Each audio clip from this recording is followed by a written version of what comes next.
Right now, a family is looking for a new home after losing theirs to a fire. How you can help them out. Plus, the mother of a missing Beaver Dam teenager speaks out what she wants the suspected kidnapper to know. This is News 3 Now at noon. And thanks for joining us. I'm Arman Rahman. Josh has the day off.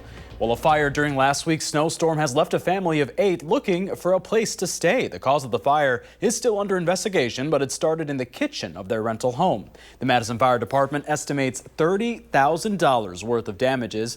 Taisha Webb says they had been having electrical problems, but says no one listened to her concerns. Now the family is trying to figure out how to make ends meet in a city facing backlash for housing prices. How do I take some kids that has always been stable to a shelter? I feel like the prices is way too high, for the amount of money that we're making at work. The family says the community has helped them out throughout this process. We have a link to the family's GoFundMe on our website. And the Dane County Sheriff's Office and the Wisconsin Department of Justice are investigating a fire that left one person dead. It happened in the town of Springfield. Several agencies responded to a home on Medford Road at about 10:15 Wednesday night. After several hours of searching what's left of the home yesterday, officials found a body. The medical examiner's office will release the person's name once their family's been notified. A 44-year-old man from Portage is charged with 20 counts of being in possession of child sexual abuse material. Portage police say Jonathan Schneider downloaded a, quote, significant number of images and videos. He's currently being held at the Columbia County Jail on a $10,000 cash bond. Those conditions include no contact with children and no internet access. He's scheduled for a pre-trial conference on March 17th. The mom of missing 16-year-old Sophia Franklin is speaking out. Leah Franklin says her daughter had no fear when it came to meeting strangers online, so they tightened their technology restrictions. Sophia first left home summer of last year when her family believed she was staying with a friend. In December, a probationary officer in Arkansas found Sophia living with 40-year-old Gary Day. Sophia returned home for the holidays, revealing she was pregnant. Weeks later, Sophia's dad found disturbing images between her and Day, the father. Court documents show Day referencing suicide, then saying, quote, no one will care. 2 days later, Sophia was gone. Now Leah leaves a message for Day and for her daughter. She is our child. You had no right to take her. There's so many people who are here to support you, who want to help with everything, and I mean everything. And it's okay. It's gonna be okay. We're gonna make sure it's okay. The Amber Alert for Sophia remains in effect in 3 states. Contact Beaver Dam Police with any information. Turning to the weather now, where temperatures finally warming back up. First Storm meteorologist Jacob Montesano has a look at the certified most accurate forecast. Jacob? Yeah, Armand, when I came in, it definitely felt a lot warmer to the point where I almost felt I didn't need a coat, but the temperatures are still in the 20s. That just goes to show you how cold it has been. In comparison, it feels so much better out there. Taking a look also at the current wind speeds, a lot of the area seeing some pretty light winds right now, up to around 12 miles per hour at the most. But the entire area seeing wind chills not just above 0, but in the teens. Again, still cold out there, but it is noticeably better. As we take a look at the current radar, very dry, and zooming further out, pretty much the entire eastern half of the United States is dry with the exception of some lake effect snow. So it's going to be dry for the next couple of days, and now that the temperatures are warmer, there's not really going to be a lot of hazardous weather in the foreseeable future and really in the extended forecast. So as we take a look at the forecasted highs for today, they'll likely rise into the middle 20s with mostly sunny skies. By the evening, we'll drop back down into the teens. Still going to have another cool night where wind chills could get down to around 0. Lows will be around 8 to 10 degrees across the area. But as we get into tomorrow, we are going to be seeing those temperatures warm back up to above 0 levels. So again, although they may still be below 0 for tomorrow morning, it will be the last morning that is the case. And next week's going to be a lot milder. I'll have the forecast on that coming up a bit later. I like the sound of that. Jacob, thank you. The Trump administration's Department of Government Efficiency is expected to turn its focus on the Department of Defense. It comes as at least 10,000 laid-off federal workers received notices of termination over the past week. Natalie Brand has the latest from the White House. The list of laid-off federal workers continues to grow. At least 10,000 have lost their jobs. That includes more than 6,000 IRS staffers expected to be terminated by the end of the month. Among the thousands of jobs targeted within Health and Human Services, Katie Sandlin, an educator at the National Institutes of Health. I've worked so hard, and I've just always thought that hard work pays off, and it doesn't feel like that right now. As workers' unions fight back in court, a judge ruled Thursday the firings can continue for now, saying the challenges have to go through the Federal Labor Relations Authority, which handles disputes between unions and federal agencies. This is the chainsaw for bureaucracy. Elon Musk celebrated efforts to slash government using a chainsaw as a prop at the Conservative Political Action Conference Thursday. If all the money is just spent on paying interest on debt, there's no money left for anything. Yeah. But Republican lawmakers are fielding concerns from constituents back at home. Oregon GOP Congressman Cliff Bentz heard from them at his town hall. And we've been through downsizing before, and you can do it in a way that is humane, yes, and treats people with dignity, and doesn't fire them on the spot. Data shows the vast majority of the more than 2 million federal workers live outside Washington, D.C. Natalie Brand, CBS News, the White House. The CBS News data team found so far 2,000 probationary workers at the NIH are among those who've lost their jobs. And a reminder, the Spirit of Service campaign is underway as we look to honor our local veterans making a positive impact in the community. News 3 Now is partnering with Vortex in giving back to veterans. All you have to do is log on to channel3000.com and nominate a veteran in your life doing something good. Over the coming weeks, we'll be sharing their stories, and you'll get to vote and choose which veteran gets to take home a $5,000 cash prize. A winner will be announced in early April.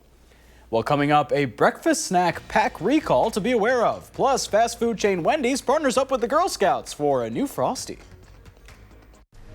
You're watching News 3 Now at noon. Moving forward.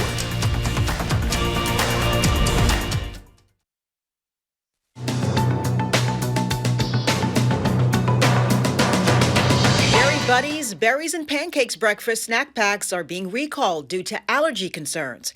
An FDA posting says the products contain eggs and wheat, which are not listed on the label, and could cause a serious reaction for those allergic to those ingredients.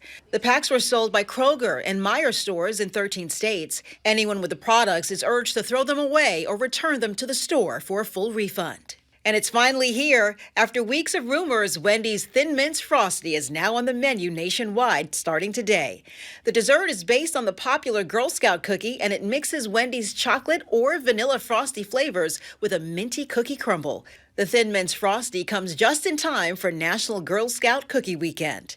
That's your CBS News Money Watch report. For more, log on to cbsmoneywatch.com. At the CBS Broadcast Center, I'm Carissa Lawson.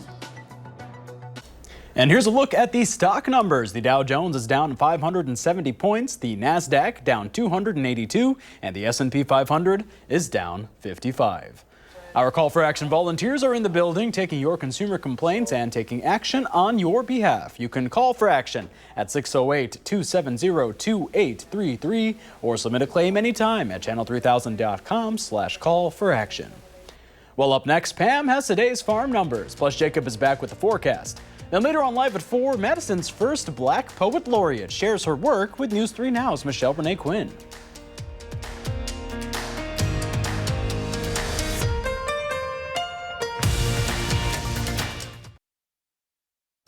Welcome back. Let's check in now with Farm Babe Pam Yankee for your Midwest Farm Report. Happy Friday, Pam.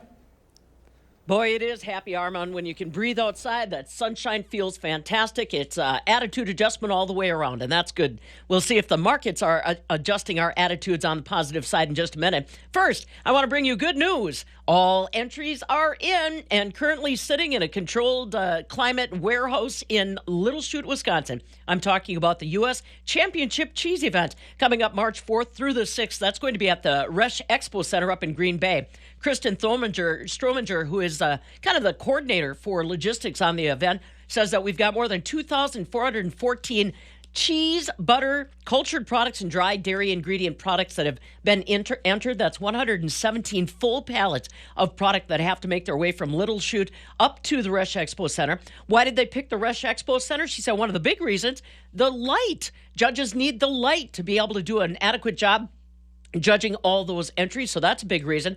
Also, the Rush Expo Center has a lot of semi-bays so that when they start transporting all of those dairy products, they can keep those semis connected to the facility so that the products are in climate-controlled conditions so that they present the very best to the judges. March 4th through the 6th, I do want to remind you, that's open to the public. March 4th and 5th, you can be there from 10 until 3, watch the judging that's going on, talk with the judges, and do a little bit of sampling. That's what it's all about. It should be exciting. 31 different states have entered product for the U.S. Champion Cheese Contest, again, March 4th through the 6th, up in Green Bay. The markets today in Chicago, again, kind of a mixed bag. Everybody just trying to get their bearings on what's going on as far as money is concerned from the federal government and on the global scene. Did get some word today that USDA has released some of the funds that had been frozen previously in our conservation areas. I'm working on getting more details to see exactly what that means as far as Wisconsin projects are concerned. Dairy products today, I just got done telling you about cheese. Well, today, barrel cheese in Chicago up 1.5 pennies at $1.80. The 40-pound block cheese finishes the week unchanged at $1.90. Double A butter steps down just 3/4 cent, still at $2.41.5 per pound. So there you go. Yeah, Armin, that would be a fun one. You and I could tag team up there. You run to one table for sampling, I'll go to the other, and we'll catch the judges in between. They've been doing this since 1981, the U.S. Champion Cheese Contest, right here at home in Wisconsin. Wow, you'd have to keep me from eating all the samples, though, Pam. I know, but believe me, with 2,414 entries, even you would be hard-pressed to empty all of that. All right, challenge accepted. Thanks so much, Pam. All right, good. You bet. And a new bill in the Wisconsin state legislature could help Wisconsin farmers lower their repair costs. State Senator Brad Pfaff and Representative Jenna Jacobson are pushing for the new legislation. It would require manufacturers to provide farmers with access to repair tools, parts, and data at fair prices. The proposal would also allow farmers to fix their equipment or use independent service providers without restrictions from manufacturers. We do have a very strong industry when it comes to mechanics and maintenance. And I think it just makes absolute sense that we want to make sure that we keep this work local. And that is why, again, I think this legislation makes an awful lot of sense. The Wisconsin Farmers Union also backs the bill. They say limited repair options have been a financial strain for farmers. And the price of eggs has jumped more than 15% in the past month alone after an outbreak of bird flu dramatically lowered supplies. Nancy Chen shows how consumers are looking for alternatives, including bringing chickens into their own backyard. Each week, they seem to go even higher. We know that egg prices are still sky high. Leading the rise in grocery prices are eggs. Those soaring egg prices. With relief not expected anytime soon, shoppers are turning to the source itself, the chickens.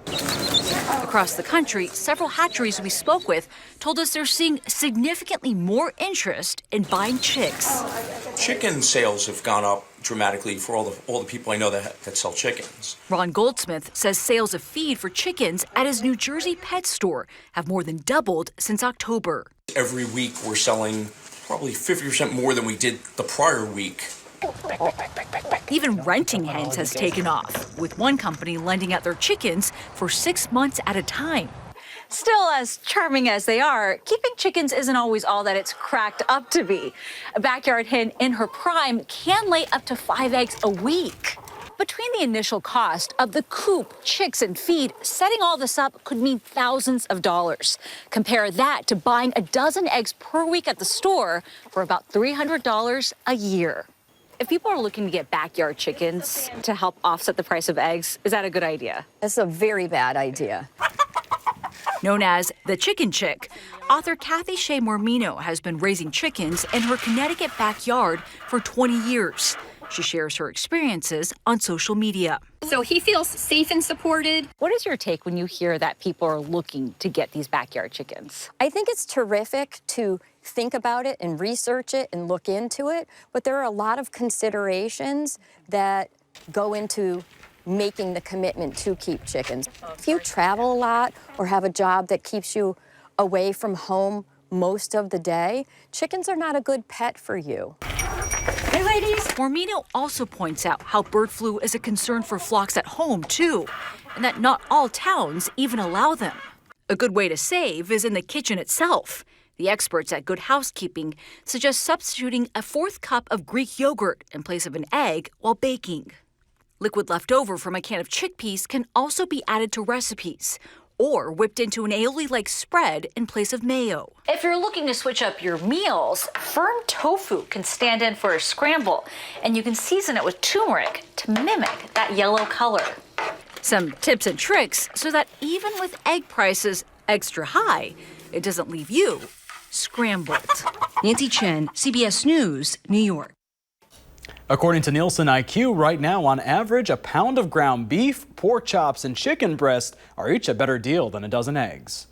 Well, warmer temps finally ahead for the weekend. Here's Jacob with the first warn forecast. Jacob, what do you think about that? Chickpeas and tofu instead of eggs? Yeah, no, I don't know how I feel about that at all. And honestly, I'm gonna tell everyone what you just said. You said when they were talking about how mimicking the color, you just go, no, you can't. So honestly, I'm with you on that. Now, as we focus back on the weather, we are going to be seeing mild temperatures going forward, even when the temperatures do fall again, which looks possible towards the end of the 10-day forecast. They're not going to be nearly as cold as they were earlier in the week. As I mentioned, next week especially is going to be mild. It'll feel warm with 40s in the forecast, and we do have a few small chances of some drizzle, maybe some snowfall, but overall the rain chances, although they look likely at times, it isn't looking like it will be pretty light when it does fall. Looking at the forecast for the afternoon today, we'll continue to see plenty of sunshine, highs in the middle 20s. Overnight, clear skies continuing for the most part, lows around 10, and the temperatures,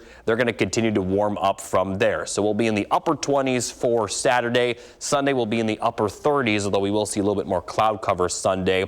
Fairly dry as well. We are expecting some showers possible Sunday night, but during the daytime for each days, it does look like we're not going to see much in the form of precipitation. And as we look at the high temperature trend going forward, Monday through Wednesday especially will be mild, where middle 40s are in the forecast. But as I mentioned, we could see some cooler temperatures towards the end of the 10-day forecast, where highs may be back in the lower 30s and upper 20s. But compare that to earlier in the week, where high temperatures were in the single digits. So these are actually still warmer than the temperatures we're seeing today, because as you can see, the high for today is 25. Now, we are looking like we may continue to see some of those colder temperatures beyond the 10-day forecast towards the beginning of March. But again, with what we just went through with these bitter cold temperatures earlier this week, the cold temperatures that we'll see going forward, not going to be nearly as cold as that. Now, as far as precipitation goes, like I mentioned, not going to see much during the weekend, especially during the daytime hours, although we will see on and off cloud cover. Next best chance of rain will be Sunday night into Monday morning, where we could see some passing showers, maybe some flurries as well. Does look to be fairly dry during the day on Sunday, but we could see more consistent rain as we head into Monday evening. Again, not expected to see much, but rain does look fairly likely at this time for Monday evening. Just going to see a few passing showers, though, and then we'll be dry again for Tuesday. As we take a look at the full 7 to 10-day forecast, when the temperatures cool down, we could see some more snow for next weekend, but at least for the next 5 to 7 days, snow accumulation will be very minimal, because when it does precipitate, it may be in the form of rain. So very mild temperatures as those highs continue to get better. Very mild from Monday through Wednesday of next week. Snow is probably going to melt a lot of it, and so that may create some muddy areas. But beyond that, I'm sure a lot of people will just take the nice temperatures after what we just went through. We'll be right back.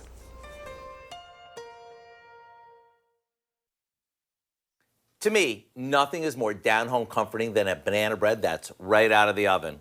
Well, my new favorite that tops banana bread is a brown sugar banana cake that's, well, I guess the best way to describe it is heavenly. To make it, all we have to do is beat some softened butter and sugar with some sour cream and a couple of eggs until it's creamy. Once it is, we toss in about 4 ripe bananas that we've mashed, along with a splash of vanilla. After this is smooth, we add our dry ingredients and continue to beat until the batter comes together. This goes into a baking dish and we pop it in the oven for about a half an hour. until it passes the toothpick test.